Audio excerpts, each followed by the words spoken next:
Hola amigos, bienvenidos de nuevo a este canal. En esta ocasión le tenemos grandes informaciones muy importantes para la familia.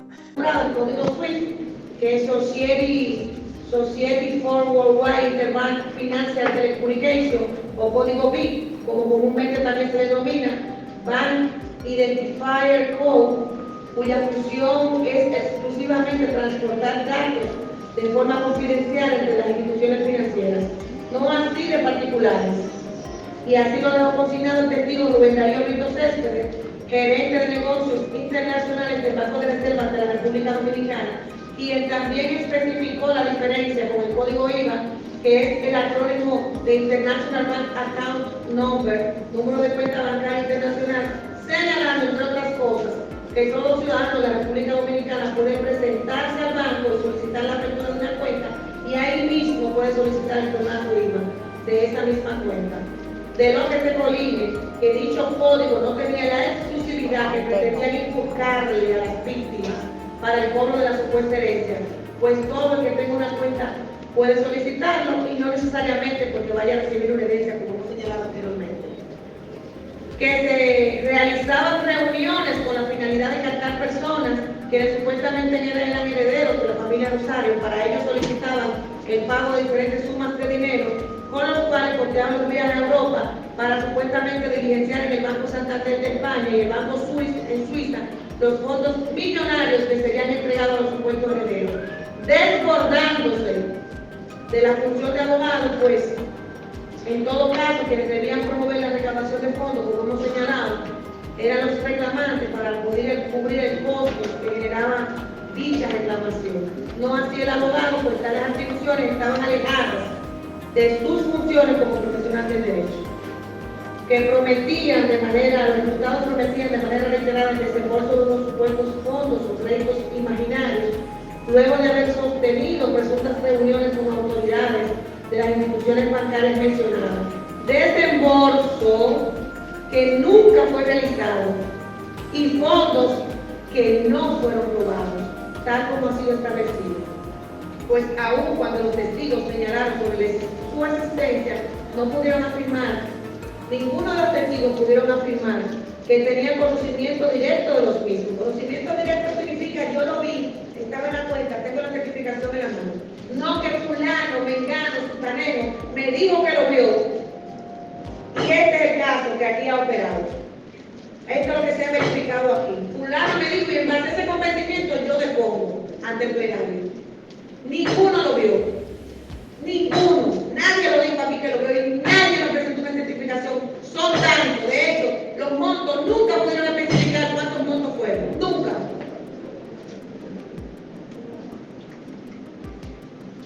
Sino que lo hacen en base al convencimiento de la información suministrada por los propios involucrados en la trama. Pues de todos los testigos que depusieron al plenario, ninguno pudo afirmar que apreció los montos que figuraban en las supuestas cuentas internacionales y pudieron especificar la cantidad de dinero que involucraban esos montos, muchos montos.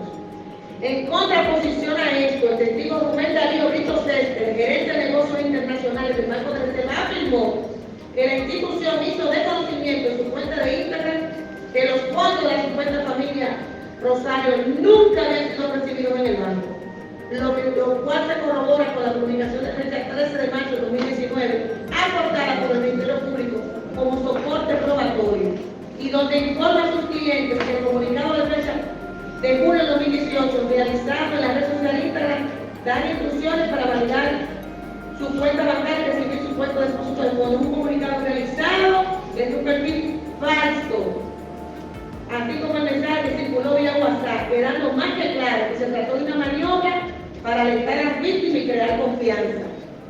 Ese comunicado que se hizo en Instagram, señores, esa no es la manera que los bancos se manejan. ¿Y por qué entendían que aquí debía haber una excepción? ¿Por qué aquí el banco tenía que hacerlo por Instagram? Si es una reclamación personal. Es más, los bancos no detallan información, además usted está ahí en el banco, usted se sienta frente al oficial de negocio y el oficial de negocio ni siquiera le deja ver la pantalla que él está viendo. Usted está de espalda, usted está de frente y ellos están de espalda a la pantalla. ¿Por qué tenemos que creer que aquí hay algo diferente? ¿Qué es lo que es especial? para el banco cambiar el método operacional. Y el banco dijo que esos mensajes por WhatsApp fueron ellos. Y el banco dijo que eso en Instagram, en la red social Instagram, no fueron ellos. Y el certificado que el público lo aportó como soporte probatorio. Que tal como se evidencia, el convencimiento de las víctimas siguió siendo aprovechado por los imputados para aumentar sus expectativas y lucrarse personalmente de los fondos que esa espera generaba. Que consta depositado en los legados del expediente diversas actas de entrega voluntaria de urgencia y documentos mediante las cuales la propia víctima hicieron entrega de copias de poderes de representación familiar, cuota litis, entre otros documentos, acta de nacimiento, reiteración de poderes, evidenciando que tales elementos de prueba fueron obtenidos de manera lícita y que robustecen la tesis de los testigos de que pagaron esos precios que pagaron por esos documentos para ser representados en su reclamación. Dinero que, tal como ha sido señalado, era pagado a la Central del Derecho, siendo beneficiarios los imputados Johnny Puerto Reyes y Miguelina Gómez.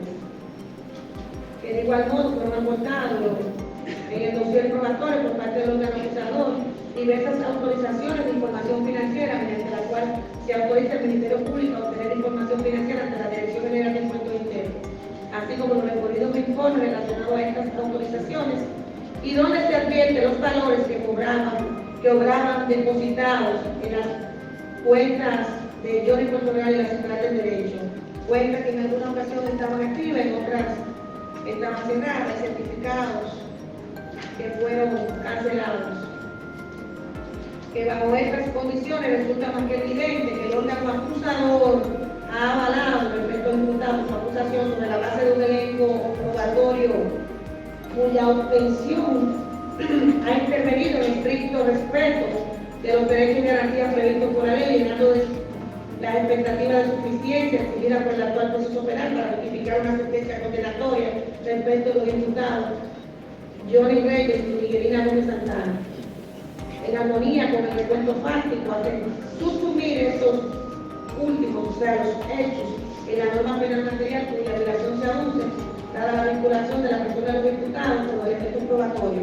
Por tanto, procede respecto de Johnny Puerto Real Reyes y de Miguelina Gómez Santana disponer en su contra sentencia condenatoria en razón de todo y cada uno de los motivos que ya fuimos detallando y que estarán consignados de manera íntegra en la decisión del Tribunal Central. Bien, fíjate que en ese mismo orden de ideas y determinados los hechos, tras una ponderación conjunta y armónica de las pruebas aportadas por la parte acusadora, ha quedado establecido, más allá de toda duda razonable, la responsabilidad penal de los imputados Johnny Puerto Real Reyes y de Miguelina Gómez Santana, al haber materializado los ilícitos penales que se les atribuyen, presupuesto que está subordinada a la posibilidad de dictar sentencia condenatoria de conformidad con las previsiones del artículo 338 del Código Procesal Penal, cuya pena disponible se indicará en el dispositivo de la decisión obrante en especie juzgado. Ha sido destruido del estado de inocencia que estaba revestido los imputados. Ahora vamos respecto a la acusación en contra del imputado Miguel de Montero, alias Miguel.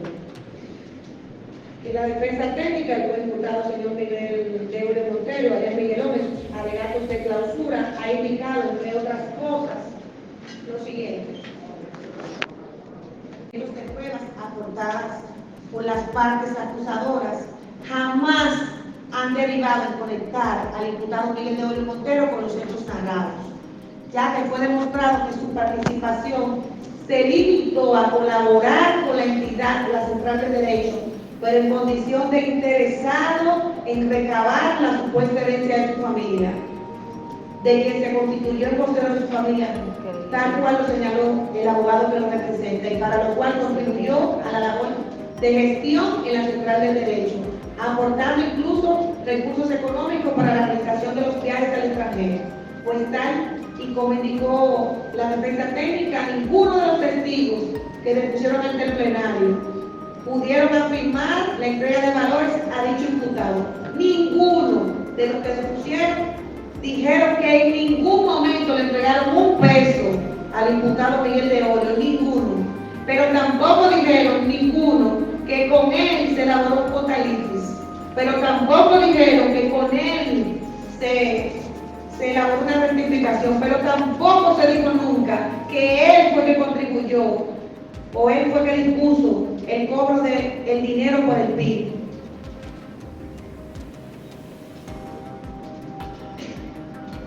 Ni a título personal, pero tampoco se dijo que él le dijo, vaya y pague cada. No fue el que cobró ninguno de los valores.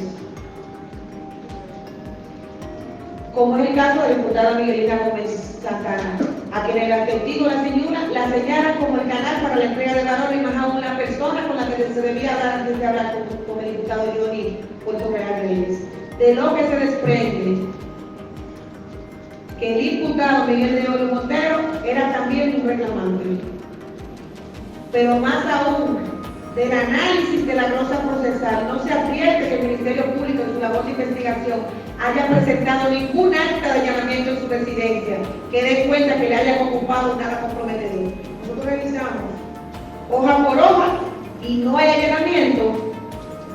A Miguel de Olio, tal vez si lo hubieran allanado, es posible que le pudieran encontrar algo, por poner un ejemplo, pero en este caso no hubo allanamiento. El Ministerio Público no lo allanó. Y eso es parte de la investigación deficitaria que el tribunal ha señalado.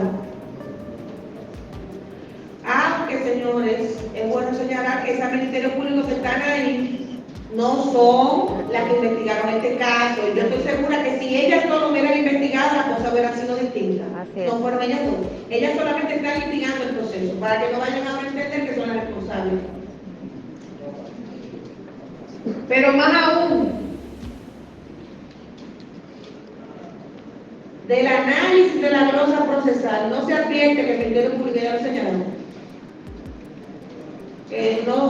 No se advierte el allanamiento en el que se le haya ocupado algo comprometedor, algún elemento que comprometa su responsabilidad penal, y distinto a lo aludido por la acusación, tampoco se demostró que fuera beneficiario de los emolumentos económicos percibidos de las víctimas, pues ni siquiera aparece como socio de la Central de Derecho. Fíjense la diferencia entre estos dos imputados. Miguelina Gómez Santana figura como propietaria de la Central de Derecho, sin embargo, Miguelón no aparece como socio, como accionario, como gerente, como nada de la Central de Derecho. Por tanto, de acuerdo a la prueba, nosotros no podemos entender que él se beneficiaba de esos emolumentos económicos. Tal como expuso la defensa del imputado, tampoco elaboró ningún contrato, ni ningún poder, ni ningún documento en el cual los testigos establecieran un vínculo con este imputado. Tal vez si hubieran pedido algún tipo de informe al Ministerio Público de sus finanzas, hubieran encontrado algo, pero no lo hicieron. Él era imputado como los demás, y a él no lo allanaron, a él no le pidieron ningún tipo de informe financiero, a él no le pidieron nada, y porque el Ministerio Público está diligente con los demás, y con él no lo fue. No lo entiendo.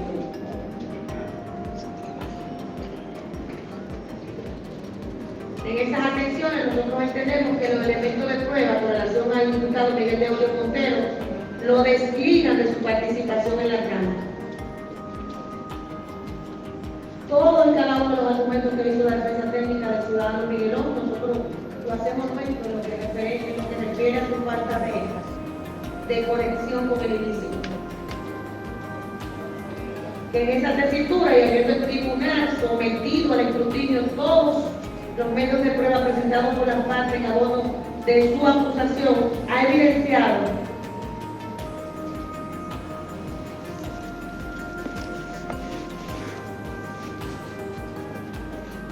que los acusadores, o sea, la intención de los acusadores de obtener una sentencia condenatoria respecto del imputado Miguel no podrá ser satisfecha. Porque entendemos que el faldo probatorio es inconsistente e insuficiente. La norma prevé que las pruebas necesariamente deben ser útiles, suficientes y estar revestidas de legalidad.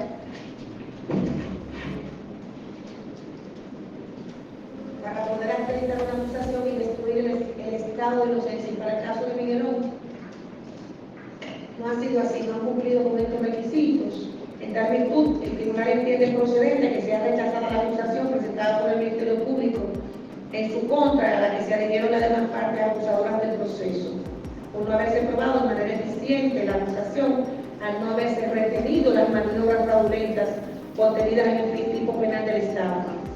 En esa tesitura procede a ser acogido el pedimento elaborado por la defensa técnica del ciudadano Miguel León Montero, lo referente a que se le imponga respecto de sentencia absolutoria, en virtud del artículo 337 del Código Procesal Penal, ya que no pudieron acreditar el tipo que se les indica. Que al coimputado en su persona física está revestido del principio de presunción de inocencia, lo estaremos detallando en la sentencia íntegra, así como su inclusión en el Pacto Internacional de Derechos Civiles y la Convención Americana sobre Derechos Humanos.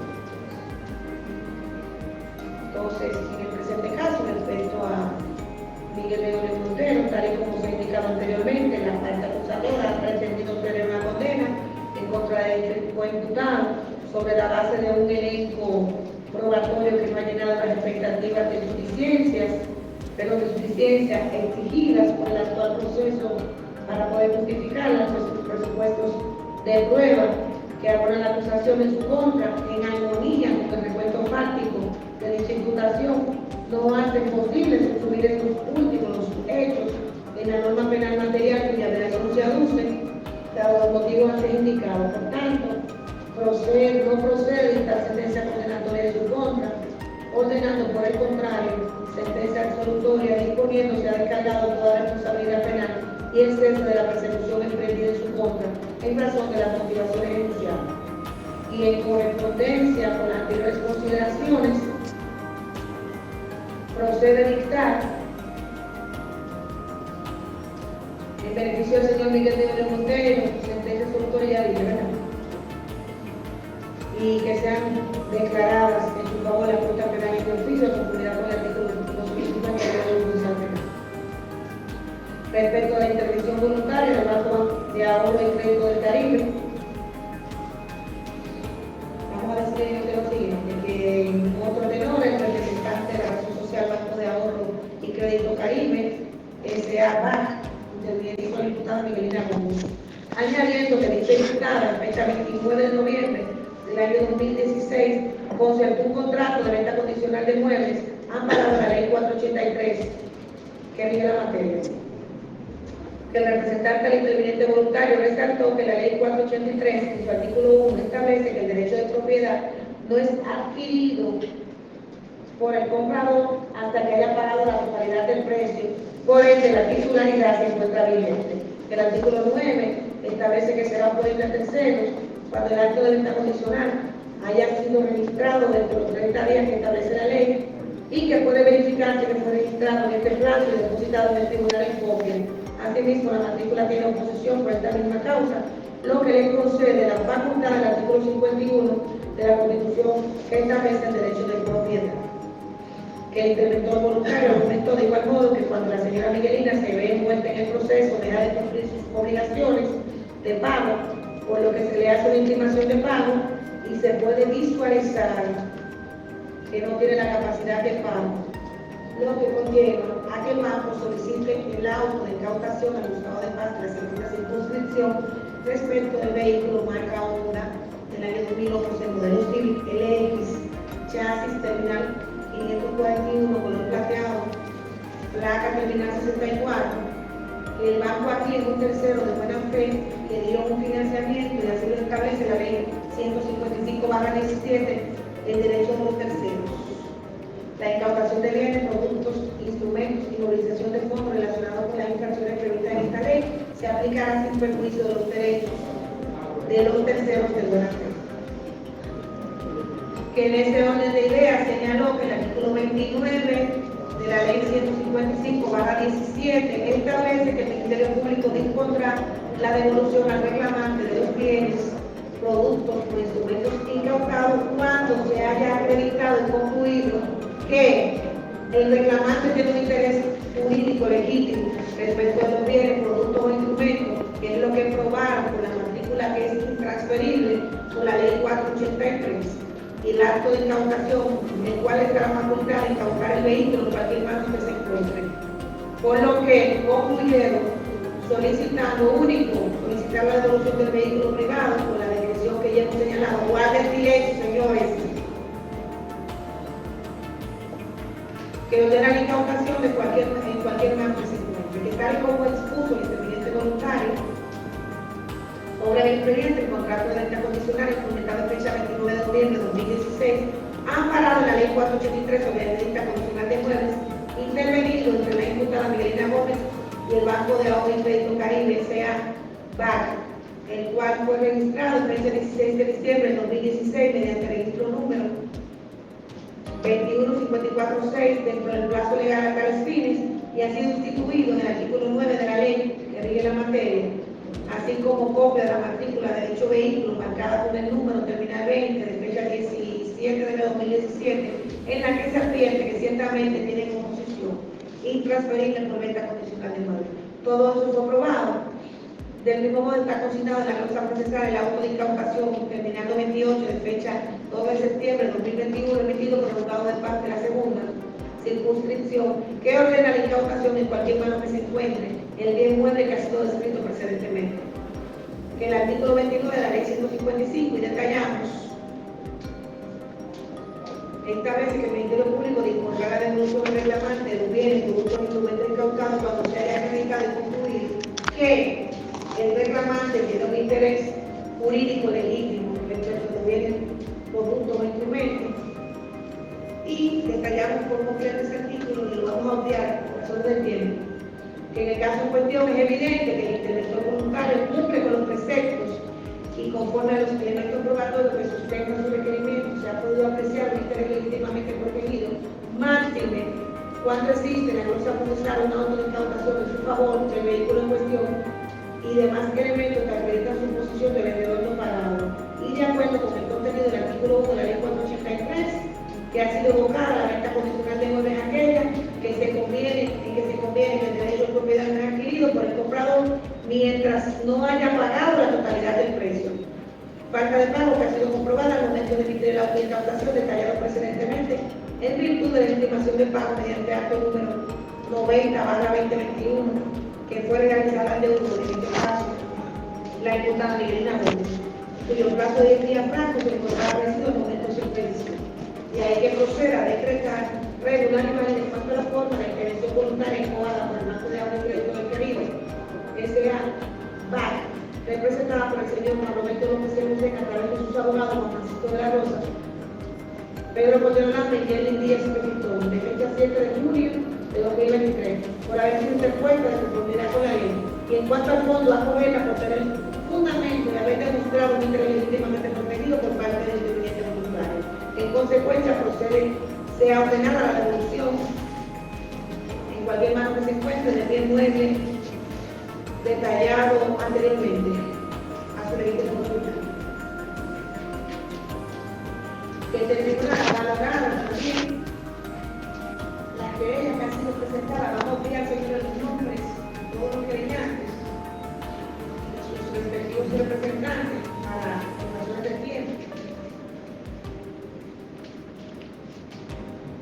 Estableciendo que de conformidad con el artículo 50 del Código Procesal Penal, modificado por la ley 15, establece que los tribunales represivos apoderados de infracción penal son competentes para intervenir también de la acción civil para el resarcimiento del daño del perjuicio causado. Además, como el artículo 118, quien pretende ser resarcido por el daño derivado de un hecho punible debe constituirse en actor civil. Lo detallamos por completo. Que como se aprecia, los querellantes y actores civiles han procedido a su constitución en acto civil de conformidad con las querellas que fueron previamente relatadas, por lo que procede a declarar sus constituciones en actores civiles regulares y válidas en cuanto a la forma y proceder al examen de sus pretensiones, todas las que cumplen los requisitos de ley y con los desplazamiento de las víctimas, que como se aprecia en el presente caso, las víctimas querían que actores civiles han procedido a su constitución.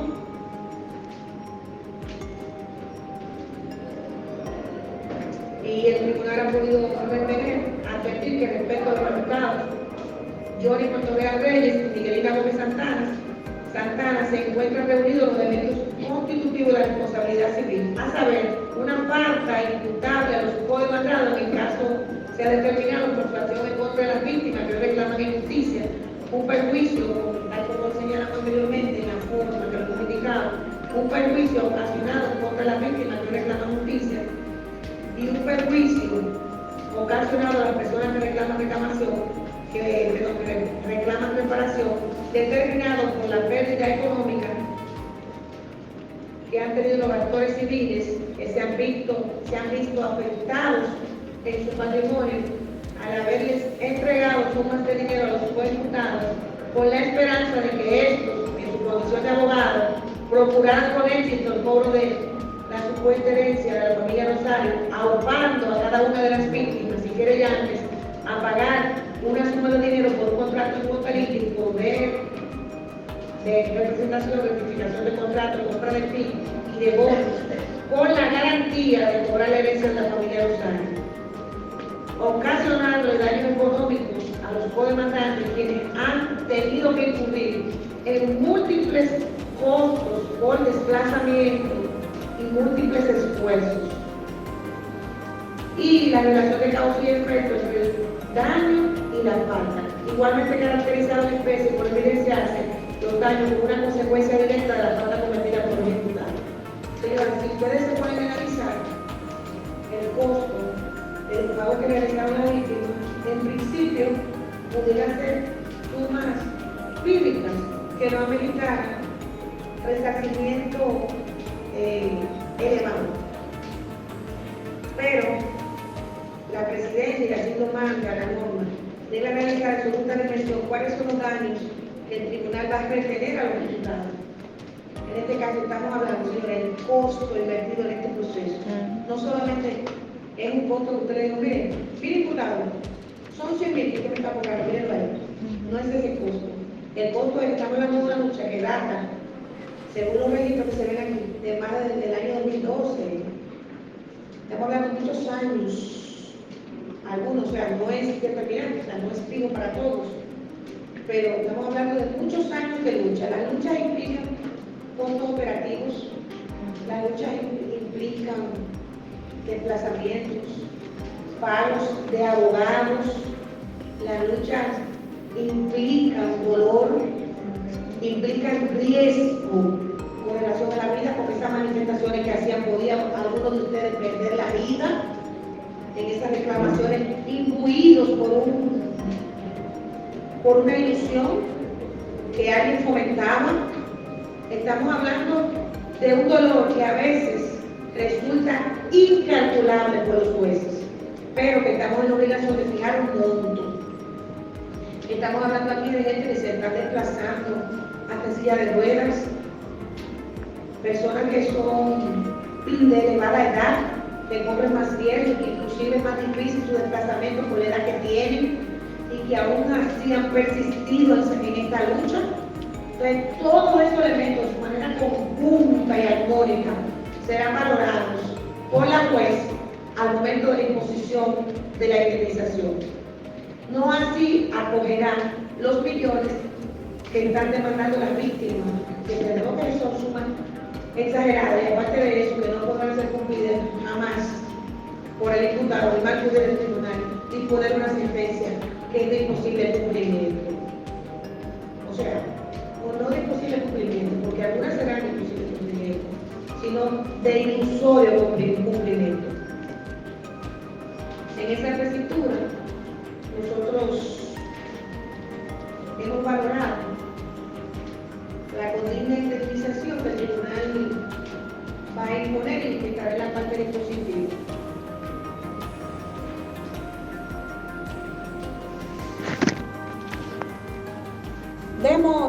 De igual modo, la misma certificación que ha sido descrita detalla que el imputado Johnny Portoreal Reyes, portador de la cédula 024-7551-6 no registra como usuario de armas de fuego en la base de datos de dicho ministerio, de lo que se evidencia que el referido encartado no posee ningún permiso de porte y tenencia de armas de fuego, y aun cuando se alega que dichos elementos comprometedores no fueron ocupados en su residencia, no es menos cierto que dicho imputado se encontraba prófugo de la justicia.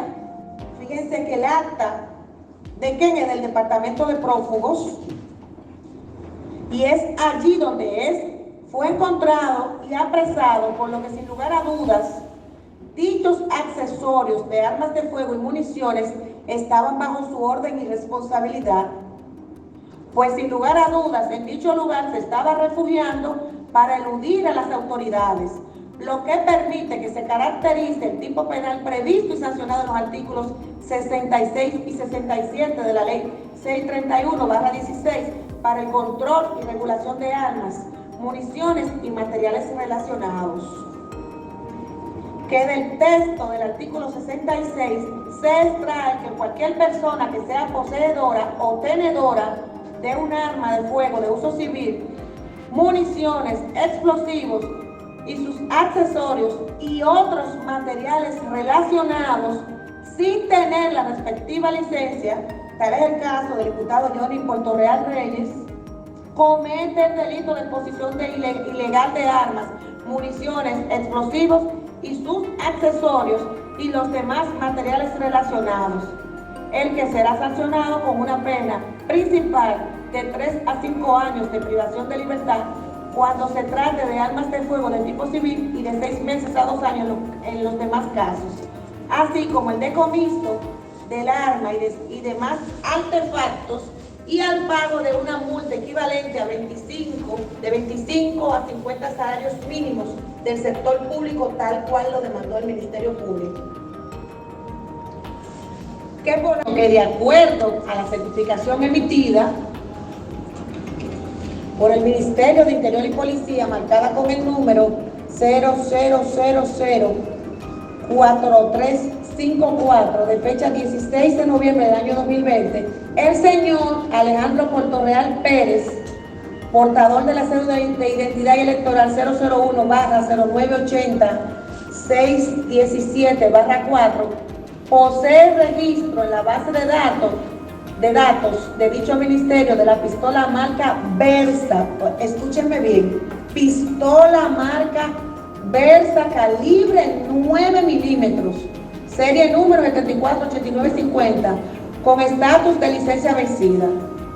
Sin embargo, las municiones encontradas mediante allanamiento, permítanme, eran cápsulas de armas de fuego calibre 380. Repetimos, él tenía registrada una pistola marca Versa calibre 9 milímetros y las cápsulas eran calibre 380. Miren la caja, 380. Y miren el calibre de los proyectiles. Por lo que no se corresponde con el arma registrada a nombre de su hijo. Por otro lado, mediante allanamiento, también fue ocupado un cargador de fusil, mientras que el arma larga registrada a nombre de Alejandro Portorreal, conforme a la certificación descrita precedentemente, se trata de una escopeta marca Escort, calibre 12 milímetros, serie 157-770, con estatus de licencia vigente, cuyo cargador tampoco se compadece con dicha arma. Si es una escopeta, no puede tener un cargador de fusil, siendo inequívoco que se trata de accesorios propios de armas distintas a las registradas a su nombre. Pero más aún, de acuerdo a la culata de una escopeta que fuera también ocupada y que ha sido examinada por esta juzgadora, aunque reconoce que es marca Escort, ahí lo dice que es marca Escort, aquí lo dice, La misma no contiene ninguna numeración visible, ninguna, la hemos registrado por todos lados, que permita concluir que se trate de la serie 57770 registrada a nombre del hijo del fallecido del imputado, conforme a la certificación de Manras. Figuran como socios tanto Johnny Portorreal Reyes, en su condición de gerente, como la imputada Miguelina Gómez Santana como socia, de lo que se deriva que ambos, en su señalada condición, eran beneficiarios de los montos recibidos.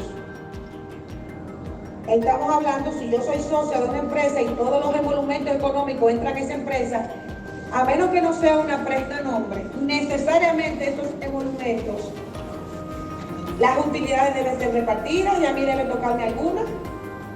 Entonces en eso el tribunal estuvo claro. En este caso no se probó que esos fondos, Miguel de Olio Montero, se fuera beneficiario de los mismos. Que sobre el particular obra en el expediente una certificación emitida por la Cámara de Comercio y Producción de fecha 29 de enero de 2020, en donde se hace consignar que el señor Johnny Portorreal Reyes, de acuerdo al acta de Asamblea General Extraordinaria de fecha 24 de mayo de 2018, tiene una participación accionaria de 30 cuotas sociales en la entidad central del derecho LPR SRL. Que la defensa añadió a su discurso que para probar que su representado Johnny Portorreal Reyes cometió el delito de estafa, presentan una serie de elementos que llamaron pruebas, como son los poderes y cuota litis, certificaciones de poderes y un sinnúmero de recibos de pagos, señalando que, como es lógico, todo abogado que hace un poder y un cuota litis, algo recibe por y depende de quién lo haga, un precio X. Que de ser eso una prueba para que un abogado sea acusado de estafa, no habría un abogado que no sea estafador. Que sobre ese aspecto, el tribunal reconoce que el contrato de cuota litis es un instrumento de los abogados para que les sean reconocidos y garantizados sus honorarios profesionales, más el cobro de sumas de dinero más el cobro de sumas de dinero por concepto de PIN a cada una de las víctimas para el supuesto retiro de los fondos, no lo es. Ya que por máxima de experiencia el documento universal para cualquier transacción bancaria lo constituye la cédula de identidad electoral y en su defecto el efecto multiplicador de aquellos que ya habían sido convencidos de la herencia de que se trata. Máxime, cuando se había nombrado, se habían nombrado lo que designaron como coordinadores en distintas demarcaciones geográficas que también seguían difundiendo. O sea, no tenía que ser solamente en el Distrito Nacional, ya había coordinadores en distintas partes geográficas que eran los que ya captaban esos clientes y que seguían promoviendo la situación para que estos servían de redil para atrapar a nuevas víctimas inocentes, generando un gran flujo de personas, acudieran a la entidad para ser representados por los acusados en la supuesta reclamación. Yo espero que con eso el tribunal haya respondido a la cuestionante de que ellos no fueron a buscarlas. Eso no era necesario, ya había un rumor difundido. Ellas iban a ir solas. Fíjense como uno de los testigos dice, no, yo llegué del extranjero y me dijeron, allí están lo que se llama Rosario, le van a dar una herencia, métame ahí, y hasta me metieron debajo de una que ni siquiera parió. Fíjense qué falta de formalismo. Eso fue jocoso que lo dijo, pero eso evidencia la falta de formalismo en este proceso y la falta de profesionalidad. O sea, ¿cómo usted es descendiente de una persona que no parió? ¿Cómo lo es? Entonces ya aquí no se trata de una simple representación y un contralista para yo representarlo, aunque usted crea que sí, aunque usted tenga el convencimiento, porque el abogado debe ser un asesor inteligente. Yo le digo a usted, yo quiero tirarle piedra a la luna. Venga, represéntame en esto, doctor. Ah, bueno, sí, usted le va a tirar piedra a la luna, pero mi deber como profesional del derecho y una persona ética, tengo que decirle, mire, usted le va a tirar piedra, ¿verdad? Nunca la va a tirar. Pero usted nunca va a lograr que esa piedra embista a la luna. Entonces, de ahí es que le retenemos responsabilidad penal a los imputados. Otro detalle es que cada cliente captado debía pagar por la elaboración de un poder cuotalista y la suma de 1.500, 1.300, donde se acordaba el pago de honorarios. Una rectificación del poder de cuotalista y por lo que se debía pagar 1.000 y 500 pesos. Y un PIN que costaba entre los 500 y 300 pesos. Este último para ser utilizado supuestamente en el banco al momento del retiro de los fondos que iban a ser de Para de Comercio y Producción, que la imputada en cuestión no solo se erigía en una simple empleada de la razón de la Central del Derecho, sino que la misma era socia de dicha entidad, por lo que resulta más que obvio que la misma en esa condición era beneficiaria de cada recaudo obtenido de las víctimas. Y de hecho, conforme a los testigos, constituía el canal para llegar a Johnny Puerto Real. O sea, era la primera persona que había que ver antes de ver a Johnny Puerto Real, por lo que no se desempeñaba como una simple empleada más. Parte de la documentación aportada para la representación de las víctimas en el reclamo fue ocupada en su residencia, en donde también figuraba firmando los poderes y cuota litis conjuntamente con el imputado Johnny Puerto Real Reyes. De ahí que, contrario a lo resaltado por la defensa, se ha evidenciado conexión de dicha imputada con los hechos, máxime cuando, tal como se ha señalado, no hay constancia de los fondos correspondientes a la herencia que se habían comprometido a procurar y que promovieron a las víctimas para seguir aprovechándose de su desconocimiento sobre el particular. Que sobre este punto obra en el expediente una certificación, la misma que hemos señalado anteriormente, de fecha 29 de enero del año 2020, donde se hace constar que Miguelina Gómez Santana, de acuerdo con el acta de asamblea general extraordinaria de fecha 24 de mayo de 2018, tiene una participación accionaria de 5 cuotas sociales en la entidad central del derecho. Fíjense, señores, socia de la entidad central del derecho, no una simple empleada como ha querido pretender la defensa técnica señalar, a menos que sea una prestanombre, y eso no fue probado ante el plenario. Con lo que se descarta que la misma no obtenía beneficio de los valores que eran pagados en la central del derecho. Que según se colige del acta de allanamiento que fuera practicada en su domicilio, en la avenida Las Palmas, número 12, eso es la defensa técnica de Miguelito. Que sus propios testigos, el señor Hilario Amparo y Rafael Rosario, dijeron que ellos pagaron todos los gastos, por tanto, ni siquiera los poderes que firmaron con notario lo pagaron ellos. Entonces, ¿cuál es el dinero que entregaron en manos de Miguelina Gómez Santana? Que dijeron que era una persona que en la Central de Derecho atendía a las personas y que ese dinero lo entregaban en caja, no a Miguelina Gómez, que Miguelina Gómez no entró a eso, a una oficina que tiene decenas de años trabajando y se ha querido creer que esta oficina fue destinada para estafar. Que cuando se realizan las pruebas y las testimoniales, que son pruebas de descargo, no hay pruebas documentales que comprometan la responsabilidad penal de Miguelina. Si existiera alguna, es un poder. Que si alguien recibió dinero para la legalización de la firma de un abogado, un notario, debieron estar ahí como testigos o como imputados. El abogado es un profesional que tiene un fuero y es el consejo disciplinario del Colegio de Abogados y tiene sanciones si falta su compromiso como profesional. Y si se quiere sanciones, se trataría de un incumplimiento civil y no penal. Eso inclusive fue respondido en el caso de Johnny Puerto Real. O sea que se ha querido sacrificar a esos abogados, en el caso de Johnny de Miguelina, por situaciones de su trabajo. No hay ningún monto que se haya dado para un asunto distinto, que no queda claro si el poder tenía otra explicación, que se está frente a una acusación que no se sostiene. La pregunta es si existe o no existe la herencia. Si existe la herencia, no puede existir una estafa.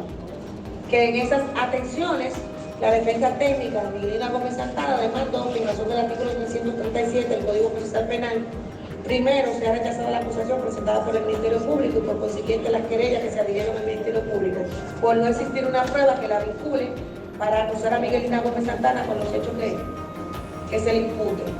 Por consecuencia, el tribunal tenga bien dictar sentencia absolutoria conforme los numerales 1, 2 y 3 del Código Procesal Penal. Perdón, 1, 2 y 3 del artículo 337 del Código Procesal Penal. Segundo, que se rechacen las constituciones en actores civiles porque no se ha logrado daño que amerite resarcimiento. Tercero, que se condene la parte contraria al pago de las costas a favor y provecho del abogado concluyente. El tribunal ha valorado que, distinto al ocurrido por la defensa técnica de Miguelina Gómez Santana, fue demostrado al plenario conforme